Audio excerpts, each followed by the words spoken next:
Hello and welcome as you're joining us. Thanks for making the time to join us this evening. My name is Michael. I'm the events coordinator and publicist at Annie Bloom's Books. For those of you who aren't familiar with the store, we're located in Portland, Oregon, in the heart of Multnomah Village. We've been around for 42 years now, and we are still plugging along despite everything that's going on. Our store is currently closed to browsing, as it has been for almost a year now, but there are staff there at the store every day to help out. They're 9 a.m. to 9 p.m. on weekdays and 9 a.m. to 6 p.m. on weekends. They're there to answer the phone, reply to emails. You can walk up to the front and ask questions, all socially distanced, masked, that kind of thing. They love to hear from people looking for book recommendations. So however you want to get in touch, they would love that. I met another person here. And yeah, and our website is always open, annieblooms.com, so you can go there day and night and shop. We offer curbside pickup, as I said, local delivery within 3 miles of the store, and also a couple of different shipping options. Plenty of ways to shop. We have some other great readings coming up in the near future. On Tuesday, March 30th, we have Emmeline Duncan, aka Kelly Garrett. She is a mystery author, local mystery author. Her novel that's coming out is Fresh Brewed Murder, and she'll be on a little panel there with a trio of other Northwest mystery authors. You can check that on our website. On Tuesday, April 6th, we've got another Portland author, Jamie Jordan, with his forthcoming novel, The Space Between Two Deaths. On April 15th, we've got Polly Campbell, who's also from Portland, and her new book, You Recharged: How to Beat Fatigue, mostly, amp up your energy, usually, and enjoy life again, always. Tonight, we are delighted to be hosting Phillip Margolin for the live stream launch of his new thriller, A Matter of Life and Death. You can order that book by clicking on the link that I'm going to put in the chat here. Boop, there you go. Click on that at any time. Go and buy Phil's book.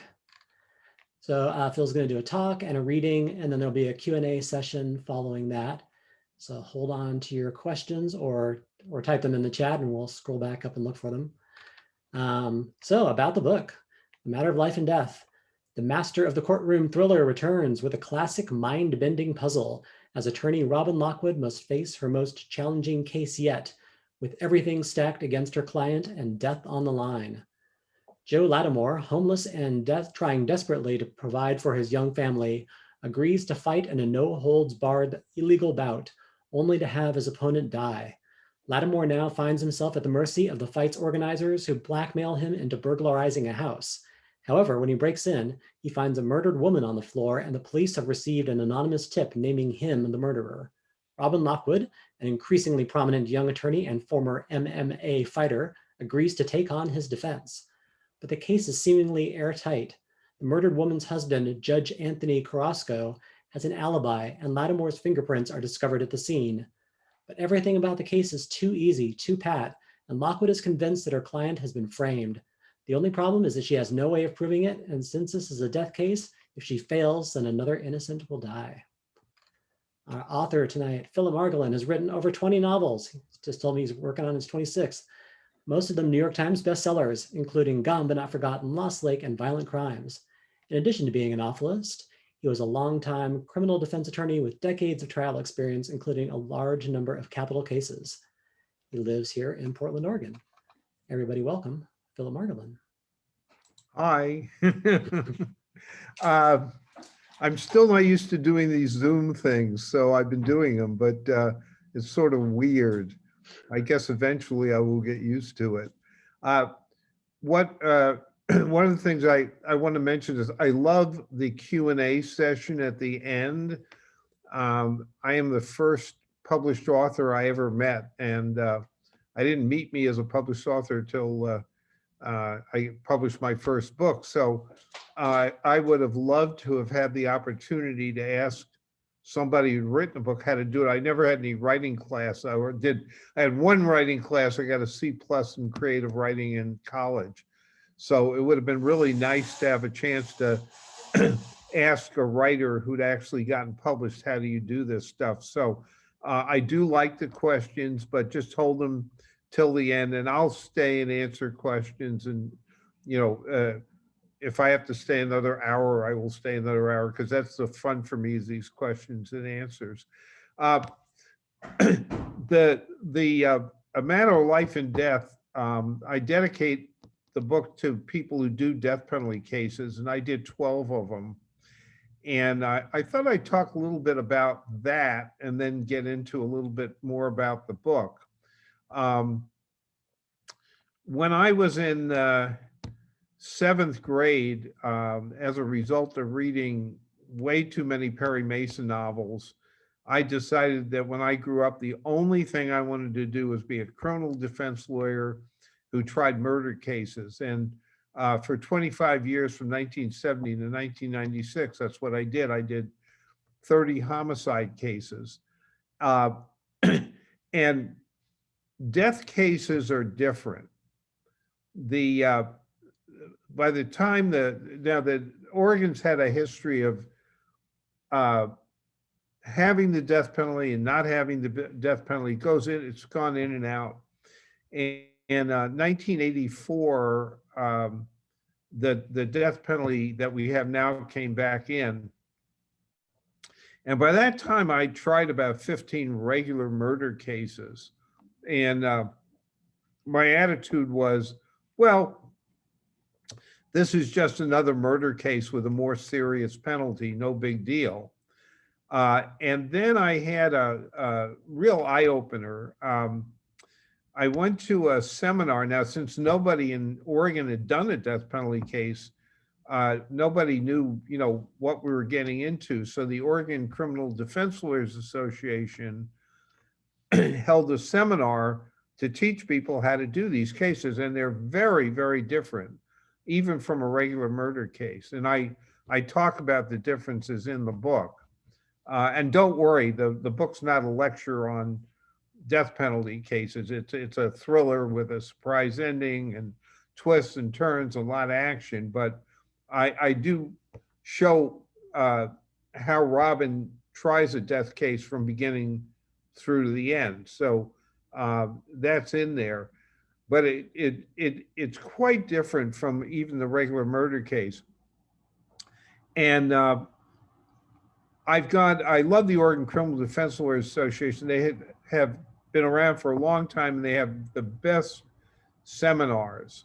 And so I went to this one because I knew I was going to be doing death penalty murder cases. And Millard Farmer from Team Defense in Atlanta was the featured speaker. They had brought him all the way, and he used to do death cases in the Deep South. And he got up and he gave a speech. It's the only one that I've ever recorded. And I used to listen to that speech before every one of my death cases so I could get my brain focused. And the speech basically went something like this. He said, and a bunch of lawyers were sitting in this, I think it might have been the Benson Hotel, I'm not sure. And he said, and I'm not going to remember the exact prisons, but basically he said, how many of you have been to the prison and he named one in Florida, and come before sundown and left after dark? And of course, no one raised their hand because they hadn't done it. And he said, well, Joe Smith did. And then he said, how many of you gone to the prison, and he named one in Georgia, and gone in when the sun was still out and then left after dark? And of course, no one raised their hand. And I'm thinking, what's going on here? And he did that about 3 times and named 3 different lawyers who had done that.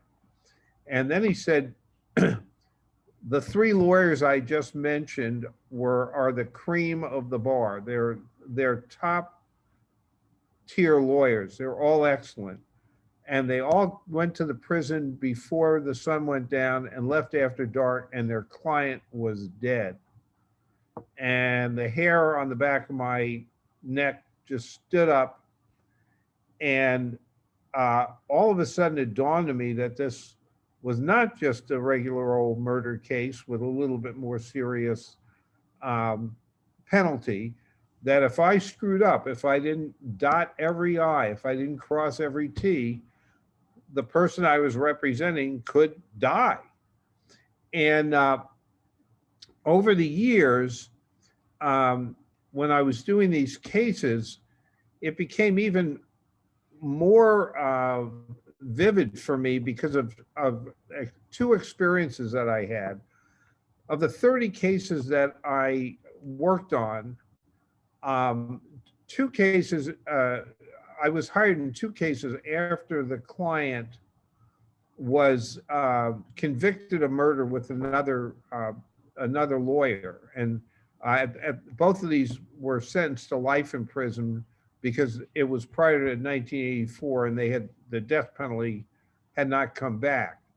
Although I'm sure at least one of them, maybe both, would have gotten a death sentence if they had had the death penalty. And I was hired to do the appeal, and while I'm doing the appeal, I started to realize that these people might be 100% innocent, even though they had been convicted. And contrary, I think most people think that because on TV, all the defendants are always innocent and the lawyers are always really excited about fighting for an innocent client. Well, in real life, uh, no lawyer, criminal lawyer, wants an innocent client because the pressure on you is amazing. My favorite case was always one where there was a videotape of the guy committing the crime and he confessed 6 times and his fingerprints were all over, because if he was convicted, you knew he did what he was charged with. But in both of those cases that I was talking about, I had this horrible feeling because my investigation I had a really exceptional investigator, and the investigation just convinced both of us that the client was 100% innocent and not some technicality or search and seizure issue. The guy just had nothing to do with the murder. And fortunately, I was able to get both people out of prison. I was able to get not guilty verdicts in one, and the case dismissed in the other instance. So it took me 4 years though in each case, and that really brought home to me why we should not have a death penalty. Um, and there's a lot of indications that not only in Oregon but nationally we may soon see legislation knocking out the death penalty, because uh, the horror of having an uncorrectable sentence where somebody who is completely innocent could be executed is it's just we shouldn't have that in America. We shouldn't have it anywhere, quite frankly. So anyway, when I was thinking about the next book I wanted to write in the Robin Lockwood series. And for those of you who don't know, just a little background on Robin. She's one of my favorite characters. I switched over from HarperCollins to St. Martin about 5 years ago or so. And they wanted me to write a series, which I'd done before. I had Amanda Jaffe. I had 5 books in that series, and Dana Cutler 4 in that series. And they thought it'd be a good idea to kick off my association with St. Martin's by doing a series.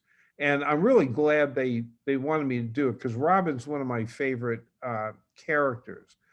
She's got a very unusual background. When she grew up in a small Midwestern town, and all 3 of her brothers, who were older than she, were all champion wrestlers in the high school. And so when she got to high school, she wanted to wrestle. But some of the parents were appalled that a girl was going to be wrestling with their boy child. And so they petitioned the school board to have them declare that Robin could not wrestle.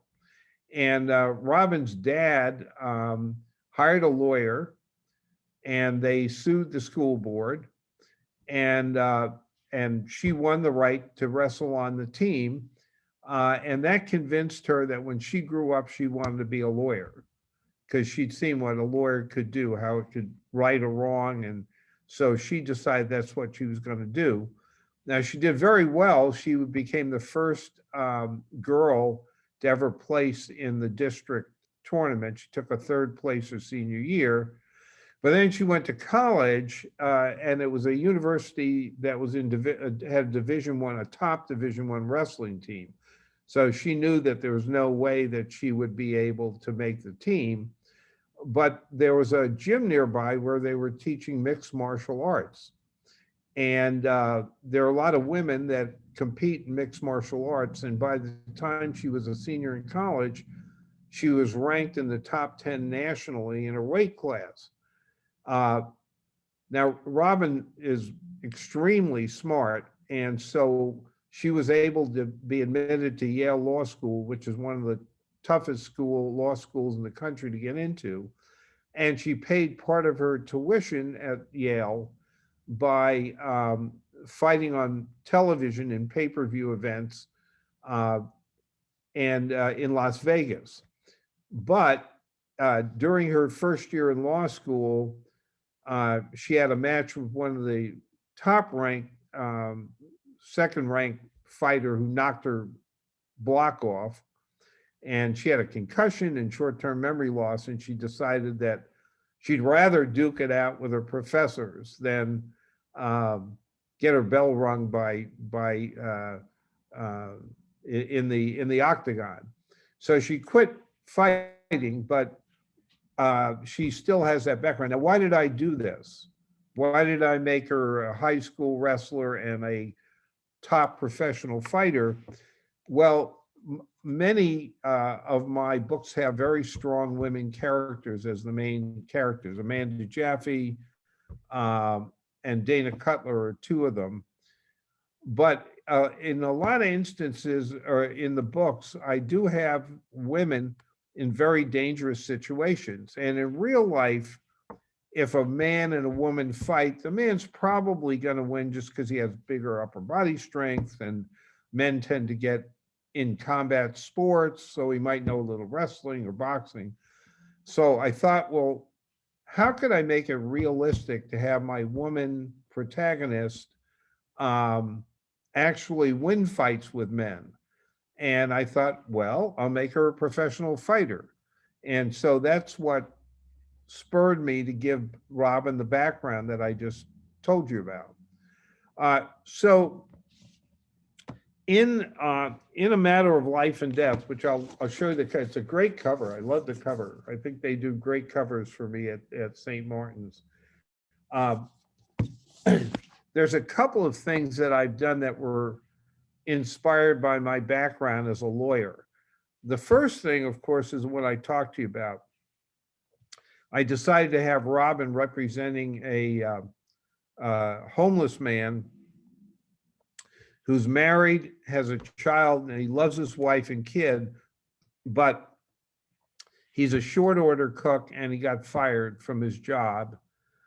He had been doing some fighting professionally, but he was just at the bottom of the barrel. He really was an okay fighter, but never got much of a purse, and was definitely not in a position to be on TV or anything.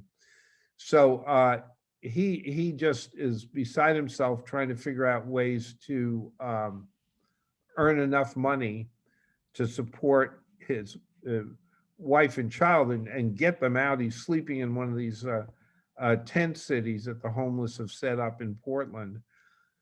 And he gets this offer to earn $300 by fighting in a no holds barred fight. And as you heard, during the fight, he kills his opponent and then is blackmailed into burglarizing a house. When he breaks in, he finds a dead body, the wife of a very prominent judge. So he's then indicted for aggravated murder, which carries the death penalty. And Robin is appointed by the court to represent him. So that was the one inspiration, was to set up a mystery because there's a lot of twists, a lot of turns. The big problem is how do you, that Robin confronts is what do I do? I mean, this is an open and shut case. The judge and a deputy district attorney spot um, her client running out of Joe Lattimore running out of the house where the body is. His fingerprints are in the house. So really looks open and shut. And I decided I would use that case to show what lawyers who represent people in death cases, what they do and why the case is so different from a normal case. But the other thing was to introduce the main characters, which are Anthony Carrasco, the evil judge, and then there's a young DA, and he's a major character in the book. I decided to have the three of them involved in a trial. So the question I had was, what kind of trial will I do? And I had a bright idea. Back in the 1970s, this was quite some time ago, when I was a young lawyer, I was hired by a man who was changing his gender to be a woman. And he had been arrested for prostitution. And in order to be guilty of prostitution, you have to do sex for money. And fortunately, one of the leading experts in the world on transgender, and again, remember how long ago this was. This was back in the 70s. Just happened to be at OHSU, Oregon Health Sciences University. And he told me that a lot of times men who are transitioning into women will have go to bars and try to have sex with men just to see if they're attractive. So it has nothing to do with the money. And I was able to put on this expert witness. We got a not guilty verdict. And I thought, with all of the stuff in the news about transgender, that it might be really interesting to set up a similar case in the book. So I did a lot of research. I went up to the transgender health program up at OHSU. They really helped me out there. And so the introductory trial that Robin does against this young DA who features very prominently in Judge Carrasco's courtroom is this prostitution case. So that's a little bit about the book and a little bit about why I wrote it and where I got the inspiration for some of the trials and things that you find in the book. Oh, one other thing. I told you I love the Oregon Criminal Defense Lawyers Association. They have these really good seminars. I haven't gone to that many since I retired from law in 1996 to write full time, but I've always been fascinated by junk science. Junk science is used in the courtroom. The district attorney will put on a witness who claims to be an expert in an area of science, but in reality, it's not science. An example, there was a corpse sniff, a man who claimed he had a corpse sniffing dog, that this dog could sniff a corpse, and then if someone had killed the victim, he'd be able to smell the corpse on it. Well, it's absolute nonsense, and it was actually discredited, I think, on 60 Minutes. And a judge on an appellate court said that this was a complete scam. Unfortunately, before the guy was revealed to be a scam artist, he had been instrumental in sending people to death row. So the OCDLA had a wonderful 2-day conference out on the coast on junk science. And in the book, there's a cross-examination of a fingerprint expert, and I got all the information that I used to write that chapter at that seminar. I'm now working on the next book in the Robin Lockwood series. As a matter of fact, as we speak, I think tomorrow I will finish. I got the manuscript back from New York. It's called The Darkest Place, and I will be finishing up my first go through on the edits. It's taken me about a week and a half. Tomorrow, hopefully. And in it, I have a case involving shaken baby syndrome, which is another very questionable uh, area of medicine. So, but I did use that what I learned at the OCDLA conference about fingerprints in the book. So that was very helpful. So now I'd love to take any questions. I haven't talked at all about how I became a writer. Two of my books have been made into movies. If anyone wants to ask me about my writing process or how I became a writer, publishing, anything you're interested in, I'm interested in. So I'll turn it over to you guys and ask away. Yeah, feel free to ask in the room, as it were, or to type something into the chat and I can read that to Phil, if that works better for you, however you want to do it. You can raise a little blue hand if you like, if you're feeling shy. Any questions? Any questions? Maybe someone's typing furiously into the chat. I do enjoy the question. So, and I'm really tough to embarrass. So, Oh, throwing down the gauntlet.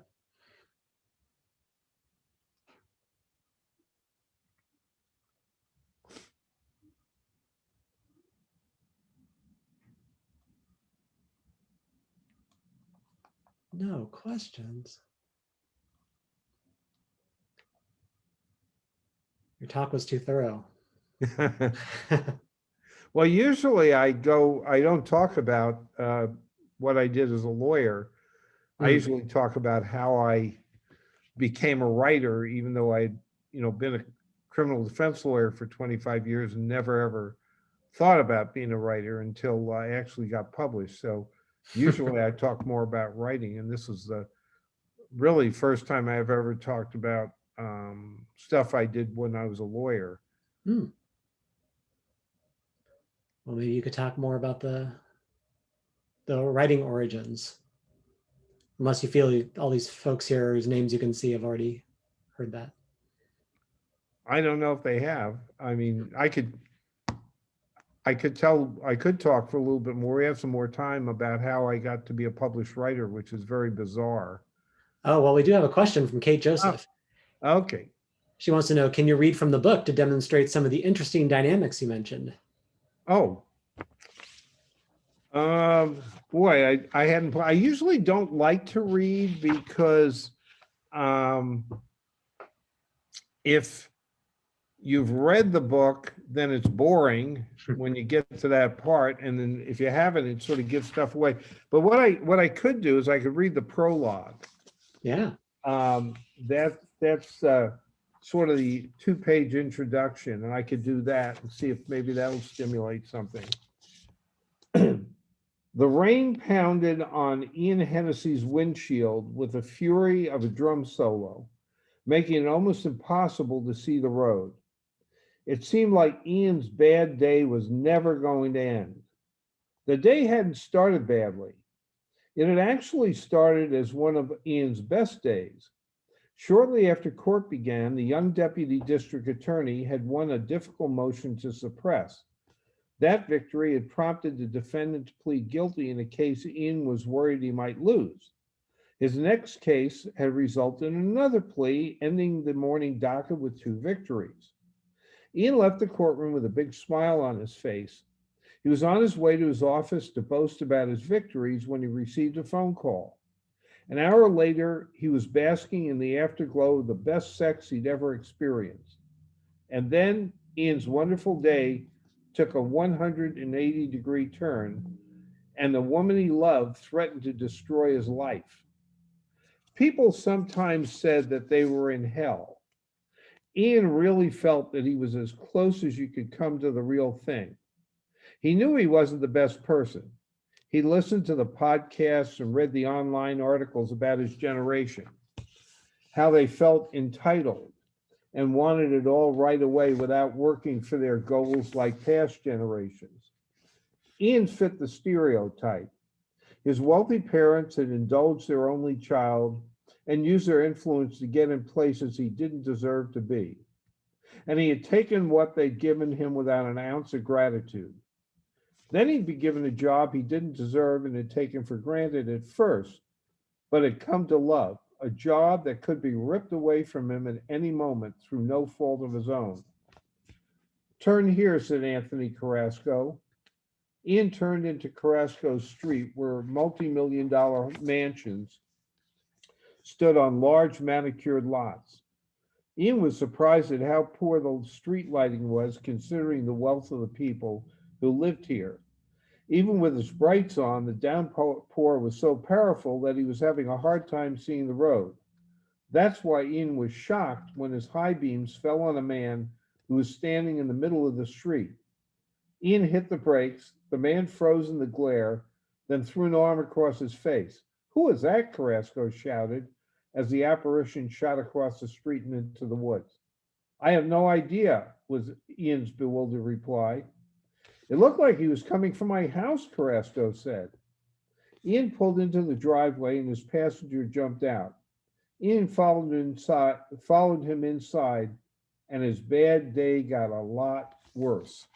So that's the prologue, and it introduces Ian Hennessy, the young DA, Anthony Carrasco, who's an incredibly corrupt judge, and we have to wait a little bit for a couple of chapters to get Robin into the story. Any other questions? Patricia Sellinger wants to know, your works are new to me. I'm intrigued. How much of your novels are based in or weave real events and experiences rather than true fiction? How do you create that balance in your books? So most of my stories come out of my sick imagination. Uh, you know, it's really funny.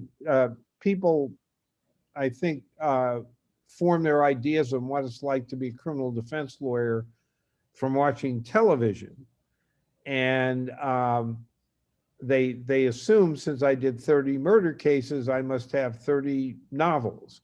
But real murder cases and real life crime is very different from TV. 90% of the people I represented were actually guilty of the crimes they were charged with. My experience in 25 years as a lawyer was when the police arrest someone, usually they get the right guy. Not always. I have had cases like the ones I told you about where the guys were in prison for life. So, you know, your average murder case, a guy is in a bar, he drinks too much, he gets into an argument whether the Lakers are better than the Blazers and stabs a guy. And then there are like 40 witnesses. And then when he sobers up, he feels bad and confesses. Not a lot of material there for an edge of your seat thriller. No love interest. There aren't 5 suspects who could be the killers that you bring into the library. So I have used real case. The only case of mine that I've actually used was a very unusual murder case out in Eastern Oregon. And I heavily fictionalized it. That was The Burning Man. Heartstone was the first novel that I wrote that was published back in 1978. And that was a heavily, again, fictionalized version of the Peyton Allen murders, which took place in the late 50s and early 60s in Oregon. And I learned about them when I was a clerk at the Oregon Court of Appeals. And in my personal opinion, it is the most complex and bizarre murder case in American history, not just Oregon. And I had it in the back of my head that if I ever decided to write a novel, I'd try to fictionalize that. So that was based on a real case. I do use things that I've done, like the transgender, where I represent the person who was going through a sex change, uh, as part of the book. And so I've used snippets from my actual experiences as a lawyer or other people's, but most of the time, and I'm on, like I said, I'm working on book number 26 now. Most of the time, I just get an idea. My writing process. Here's my writing process. The first thing I do is I get an idea, but an idea is tiny, and a book is big. So turning a tiny idea like, could the president be a serial killer? Well, that was the idea that I got for the book Executive Privilege. So I got the idea. It's a cool idea, but you know, you can't, you got to expand it. You got to do something with it. So you have to have characters, you have to have scenes. Um, and the most important thing for me is the ending. Every one of my books has a surprise ending. Hopefully, the reader, doesn't guess who done it. There usually is a big mystery. Who's the killer? There are some suspects, and there's usually um, some kind of a. See, I'm getting something at the top. Oh, it says you got to plug. I've got to plug this thing in, Melanie. Melanie, I got to get my wife to plug this thing in because it says it's going to go off in a second. Hey, Melanie, where did you go? Sorry, folks. I had a reading very early in this process. I'm back. My wife is she's my technical assistant. I don't know any of this stuff. Yeah. So she's got to plug the thing in or else it's going to die. I'm fine. You got it? I got it. I was just about to tell them that very early in this process, we had a reading where my laptop died and then the author's laptop died right after I got mine back. So, all right. Well, now we're plugged in and I can keep going. So back. So what happens is I will not write a single word until I've got my ending, because the ending for me is the single most important part of any book. If you write a fabulous, brilliant book with a really stupid ending, everyone will hate you. And if you write a mediocre book with a great ending, people will love it. Just think about books or movies that you've seen that were really good but had dumb endings. And what do you tell your friend? I just saw this movie. The ending was really, really stupid. Even though you loved 90% of it, that ending left a bad taste in your mouth. Flip that over. You read a book or see a movie that's mediocre but has a fabulous ending. What do you say? Oh my God, when I found out the butler did it, my jaw dropped. It was fabulous. And you forget most of the book you thought was sort of boring. So I won't write a single word until I've actually got the ending. And sometimes it takes years. With Executive Privilege, could the president be a serial killer? It took me 10 years to figure out how to end that book. And so I got the idea in 1995, but didn't write it until 2005, and it came out in 2008. So when I say I won't write until I get the ending, I'm not lying to you.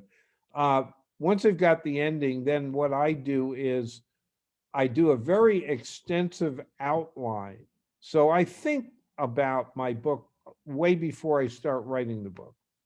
And when I sit down to do the outline, I've been thinking about the book maybe for a couple of months or a couple of years. And then I talk myself through the book from the beginning to the end. And my outlines are roughly 25 pages. I had one that was 60. I've had ones that are a little bit longer in the 30s, but they generally tend to be about 25 pages. And so once that outline's done, the book's written, it's just in shorthand. And then I take each paragraph in the outline and I turn it into a chapter. And the finished product, after I do that, the first draft's usually not very good. Um, I think of it more as a 400-page outline. And then I spend months working on the book for quality, editing it for quality, going through making sure it sounds good. So the whole process from getting the idea, doing the outline, et cetera, usually takes me about 1.5 years to get a finished manuscript to the people in New York. Any other questions? Yeah, you just answered Kate Joseph's question very well, I think. Patricia Salinger had a follow-up question, which was, can you name a few of your favorite authors? Oh, I hate that because I am a voracious reader and I read about 2 to 3 books a week. And I have been doing that since elementary school. My favorite writers, I love Tolstoy. I've read War and Peace 4 times, so I'm not lying. Joseph Conrad, who I'm furious with. I don't know if you know his background, but he was Polish. And I think it wasn't until his 40s that he began writing, and he wrote in English. And I've never written one sentence that's as good as Joseph Conrad's worst sentence. And it just makes me furious that some guy who didn't even have English as his native tongue could beat the hell out of me when it came to writing books, but they're fabulous.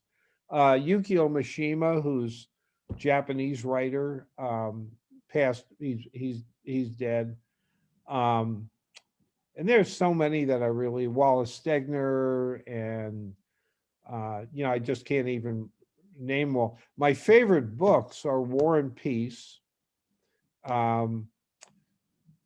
Soldier of the Great War, which is by Mark Halperin, who lives, I think he's a Seattle writer.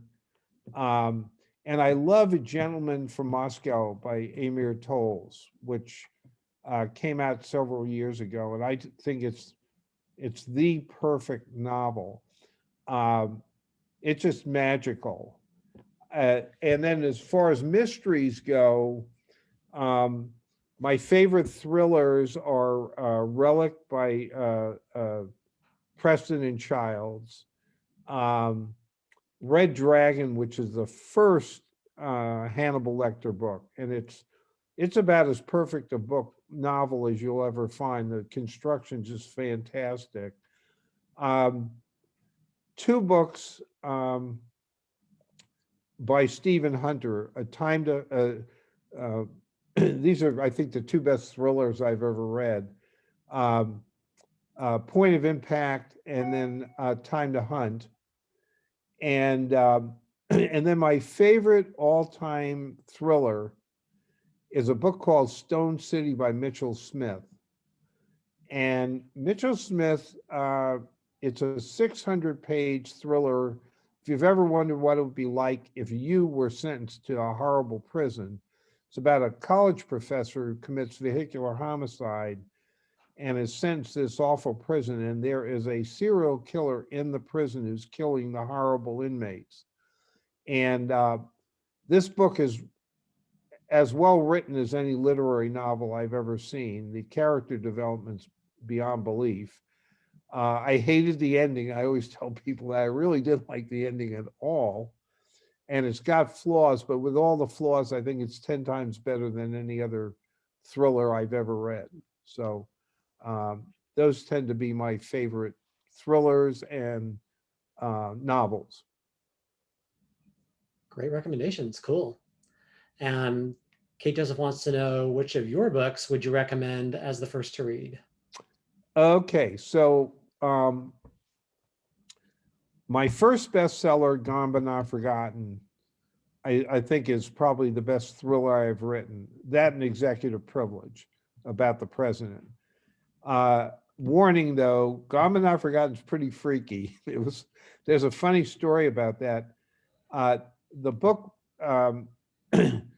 uh, it was a sold at auction after it was a 2-day auction with a lot of bidding, and eventually Doubleday got it. The same editor, David Gernert, who discovered John Grisham, bought the book, and we worked on it. And about a week before the book came out, some writers group wanted me, I think it was the Willamette Writers, wanted me to give a speech or talk about the book. And they wanted a photograph. So I asked, called David up in New York, and I said, you know, they want a photo, and I thought it'd be good to use the one that you're going to use on the book. What one did you select? Because they had asked me to send a bunch of photographs to New York. He says, oh, he says, I forgot to tell you, we didn't like any of your photographs. And then we forgot to ask you for another one, and it got too late. And then we decided it's a really freaky, scary book, so we'll just give it a black cover and no photograph. So people didn't know what I looked like. And I'm like sort of a normal guy, you know, even though the books are sort of bizarre, because I represented serial killers and I used to do lunch with heads of drug cartels and stuff for years. So these are guys I hung out with for 25 years, but so I used a lot of their character traits in books, but I'm sort of normal looking. And when I would do readings or go and do a talk, people would come up and they tell me how they couldn't sleep after they read the book, and they had nightmares and they couldn't read it by themselves. And they look at me and say, did you write that book? And I said, yeah. Where did you get those ideas? You know, so I think they thought because they didn't have the picture on, I must have been so horribly deformed. Anyone who could write that book must have been like really a monster or something. So that one's pretty good, and it was made into a movie. It was a mini series with Brooke Shields, and I think it's probably the best thriller I've written. Executive Privilege is also, I think, really, really good. But my favorite book is an outlier. I wrote a book called Worthy Brown's Daughter.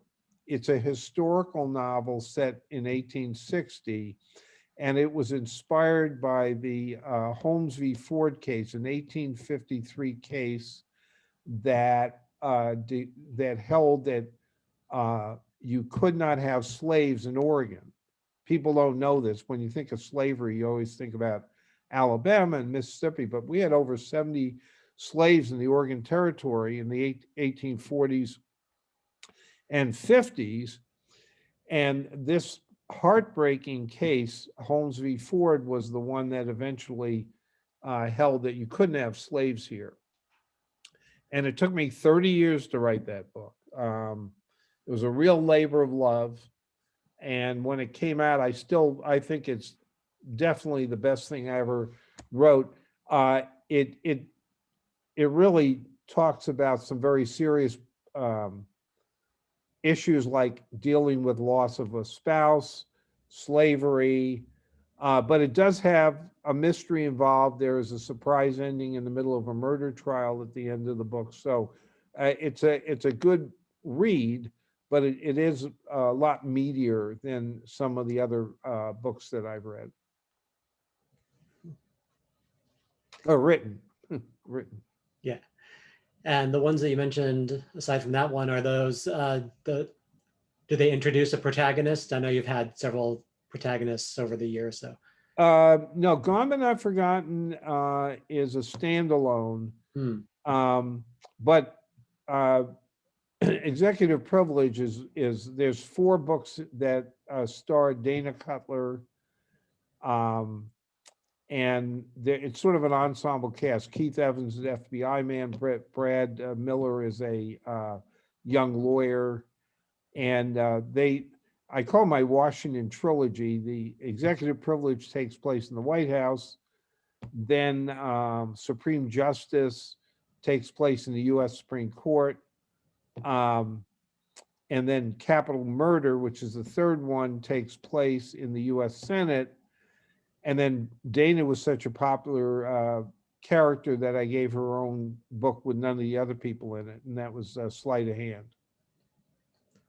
Do you have to read those in order, or can you just start? No, with Executive Privilege? It's probably you should, because there's a character in executive privilege, who pops up again in Capital Murder. But one of the things I'm really happy about, so Robin Lockwood's A Matter of Life and Death, the fourth book, a lot of the reviews I've been getting, the people mention that it's the fourth book in the series, but you don't have to read the others because it reads like a standalone.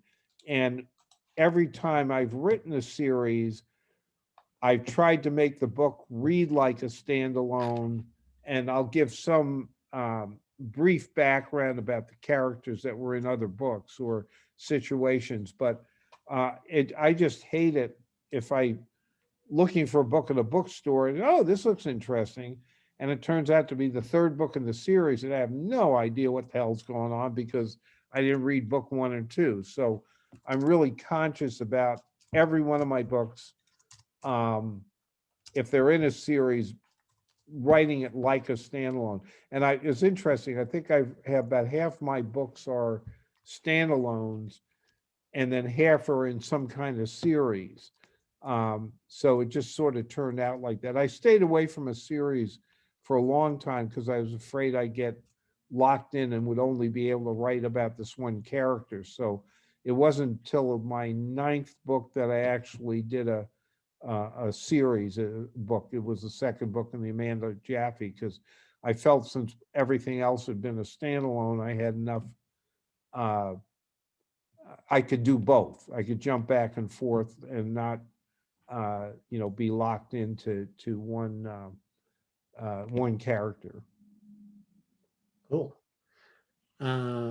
Kate Joseph also wants to know, how did you break through to being published? Nah, that's my funny story. My writing career is like so bizarre. Um, okay, so I never ever thought about being a writer. As I mentioned, I've been reading since elementary school, about 2 or 3 novels a week.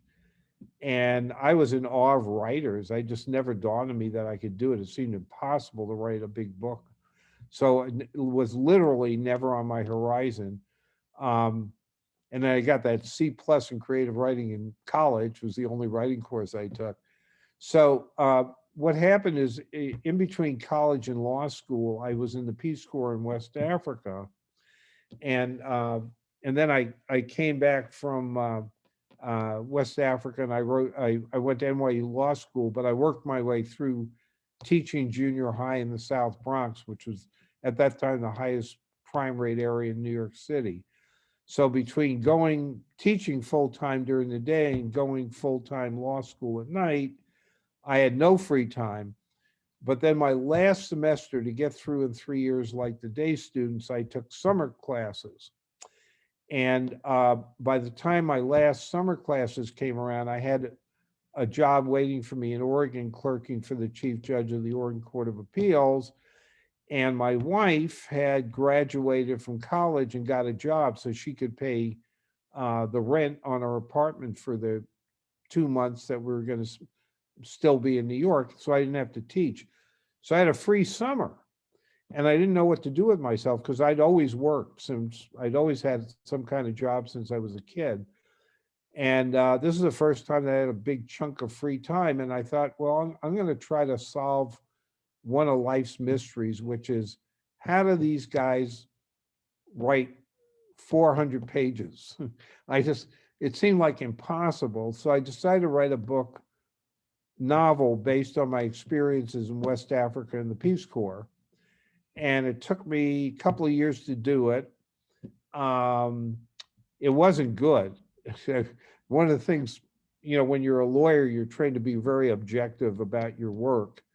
And being objective about this book, I realized it was not good, but I loved the writing. I really enjoyed creating a 3-dimensional world where everything worked out exactly the way you wanted to, unlike real life sometimes. So the writing sort of became a hobby. And then in my mid-30s, I got a short story published in a national mystery magazine, which gave me some self-confidence to try a novel. And then I said, oh, there was that Peyton Allen murder case. I think I'll try to fictionalize it. But I had no idea what I was doing. Like I said, I had no writing class. I didn't know about character development or, how you did anything. So I had 5 chapters and an outline written when a friend of mine, and this is where things get really bizarre. Marty Bauer called me up from New York. He'd stayed in New York when I moved to Oregon, and I'd been very friendly with him my first 2 years, and I lost contact with him. I hadn't seen him about 5 years. And he said he and his wife wanted to come to Oregon on vacation. Could we get together? And I said, yeah, you can stay at the house. I'll take some time off from my work and take you up to the gorge and, show you Multnomah Falls and Mount Hood. So when he got off the plane with his wife, we were driving and I asked him what he was doing. And it turns out that Marty was one of 3 lawyers for the largest literary agency in the world. And I said, Marty, I'm writing a book. And he said, oh, shit. And he tried to scream and get out of the car. But no, actually, he was really nice. And I explained I had no idea if this book was any good or not. And I asked him if he would take the 5 chapters back to New York, show them to someone at the agency, and then either write or call me and say, hey, this is amazing, keep going, or it's really awful, stop doing it. And Marty took the chapters back to New York, liked them, gave them to a guy who was just starting out at the agency. He'd never sold a book before, but he had been a secretary to an editor at Pocket Books. And so he got a brainstorm and he gave the 5 chapters to the guy and his old boss, and the guy liked it, and I got a book contract. So I remember coming back from court. I was in trial and I'd forgotten about it. It was months after I gave the chapters to Marty.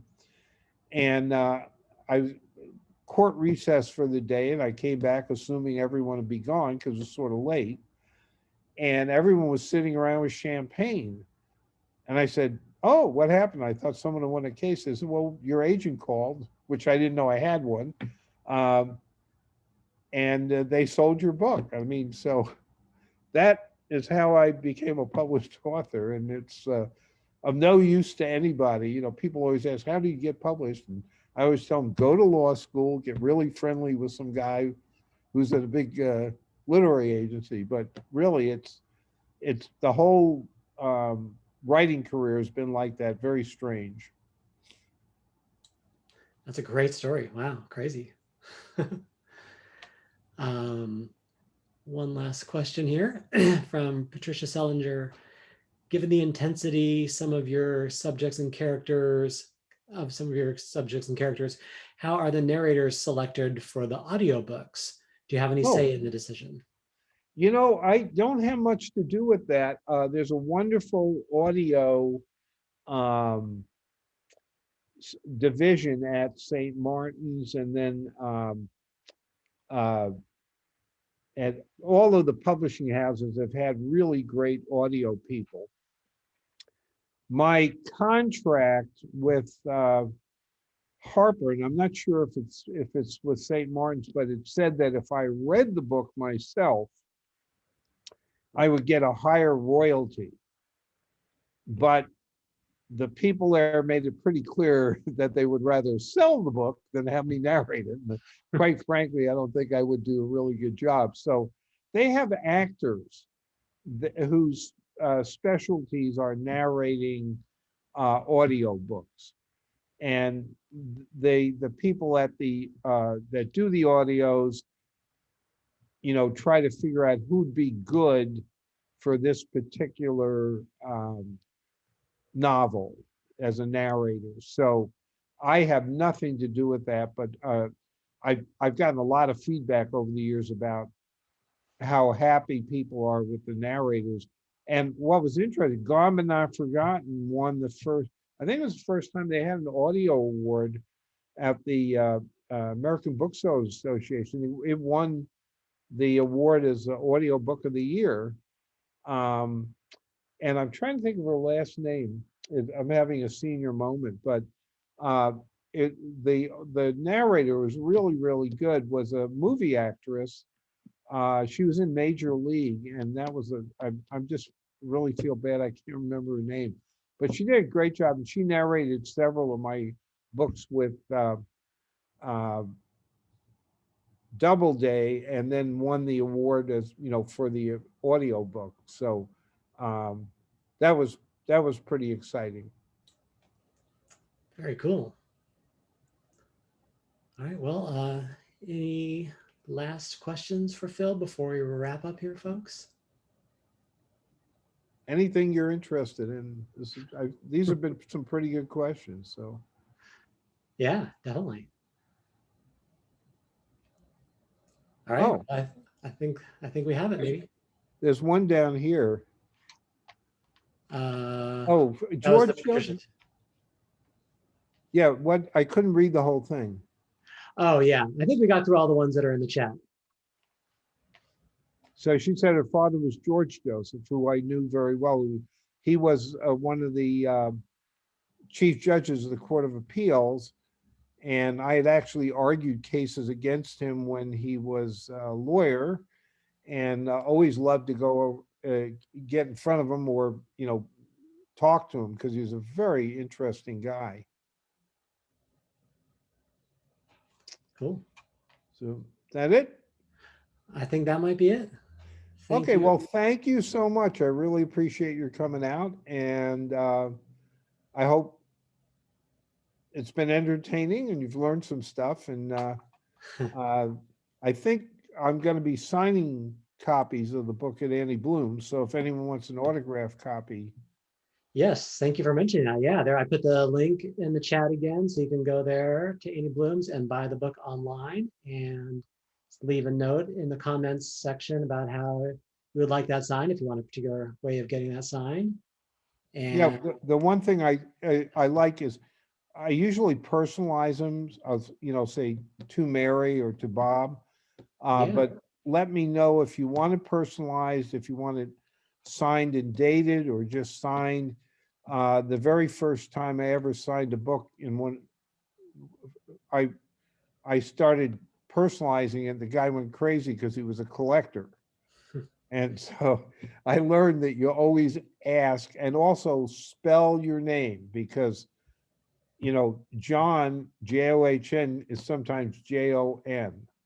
So make sure you spell out your name for me. I don't want to misspell it, which I've done on occasion, and get you all mad at me.